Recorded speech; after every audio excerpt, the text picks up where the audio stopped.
Yo, what is up guys? It is your boy Antoine Jameson and I'm coming at you with a different type of video today. This one is just a little story time, I guess. This is one of like information I know about the NBA, like history. I'm in a different setting today too. I'm usually in my bedroom, but like I get terrible lighting in there, and out here I've got this nice window that, you know, just reflects on me, and I don't know, I think I look a lot better in this room. But to get into what we're talking about today, I have a certain shirt on, Pittsburgh Condors. I'm just gonna let you know though, before we start off, if you're a fan of the Pittsburgh, like if you're a Pittsburgh fan and you want like a Pipers shirt, I made this dope black and yellow logo that I uploaded to Redbubble, and you guys can go check it out. You guys can purchase it. You can put it on this type of shirt. You can put it on regular t-shirts. You can put it on phone cases. You can put it on anything you want, man. Just go check that out. The link will be in the description. And yeah, but like, let's just get into the video now. So in 1968, the ABA was formed. One of the original teams was the Pittsburgh Pipers. Actually, in that first inaugural season, the Pittsburgh Pipers actually won the championship, which is insane. But immediately after the championship and immediately after everything happened, the Pittsburgh Pipers actually moved to Minneapolis. So they became the Minnesota Pipers, and then they eventually moved back to Pittsburgh and became the Pittsburgh Pipers again, but only for one season.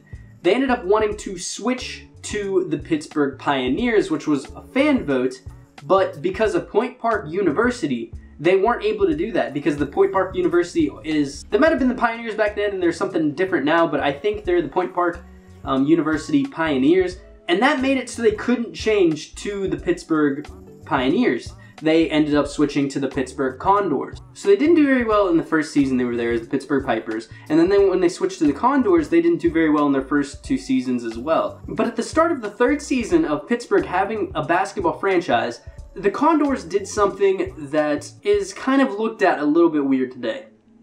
So, back in the day, Kareem Abdul-Jabbar played for the Milwaukee Bucks.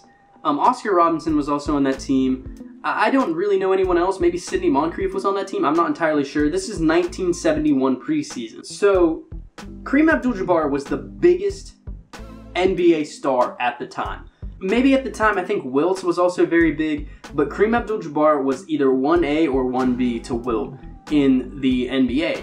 So, all these people around the country knew who Kareem Abdul-Jabbar was. The Pittsburgh basketball franchise tried to take that into account and, you know, have people come in, try to gain interest in the Pittsburgh Condors basketball franchise by asking the Bucks to come play.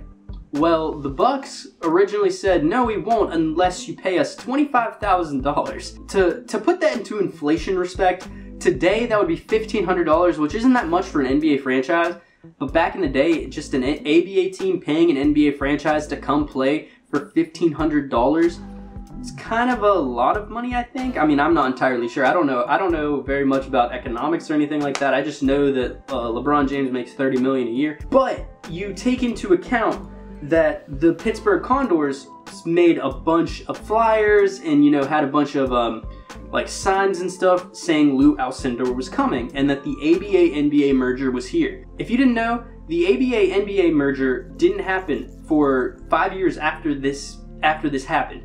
So they were saying that the ABA-NBA merger was here. They were kind of trying to convince people in Pittsburgh that they were joining the NBA. They were also trying to convince people to come to watch Lew Alcindor play, which is Kareem Abdul-Jabbar. There were a few funny things that happened before this game. One, Kareem Abdul-Jabbar changed his name probably like not even a week before this game happened. So we had a bunch of flyers and, like, you know, just a bunch of stuff saying Lew Alcindor was coming, and it was actually Kareem Abdul-Jabbar. So I bet some people in Pittsburgh got confused. They heard the news that Lew Alcindor was changing his name, and they saw a bunch of flyers saying Lew Alcindor. And it was just a huge confusing situation. Also, this game was played on October 10th, 1971. If you guys don't know, obviously Pittsburgh has an MLB franchise named the Pittsburgh Pirates. The Pittsburgh Pirates in 1971 actually went to the World Series. The thing about that though, they had a game on October 10th, 1971. It was game 2 of the World Series. So the Pittsburgh Pirates were supposed to have a game against the Baltimore Orioles on October 10th, 1971. It ended up getting rained out, but the Pittsburgh Condors franchise convinced people to come watch Lew Alcindor play. I think eventually it got sold out. I think only like 9,000 people came. But the thing is, the Bucks didn't tell the Condors until right before game time that the Kareem Abdul-Jabbar wasn't even coming to the arena and that he was injured. The Condors franchise didn't know what to do at all, so they pretty much begged the Bucks to even have Kareem just come and sit on the bench and take a bow whenever they mentioned him. I think he ended up doing that, but they pretty much lost every fan that was a fan of the Condors franchise because 1, they convinced them not to go to the Pirates game, 2, they convinced them to not even watch the Pirates game on TV, and 3, they told them to come watch a player that wasn't even going to be playing. He wasn't even going to come to the arena until the Condors pretty much begged them to come. I just thought that was a nice, like, interesting story about the NBA and the ABA. This is probably just my first episode in a bunch of history about the NBA, so stick around, subscribe if you want to see more. Yeah, but hopefully you guys enjoyed this, and yeah, I'll see you guys later. Bye.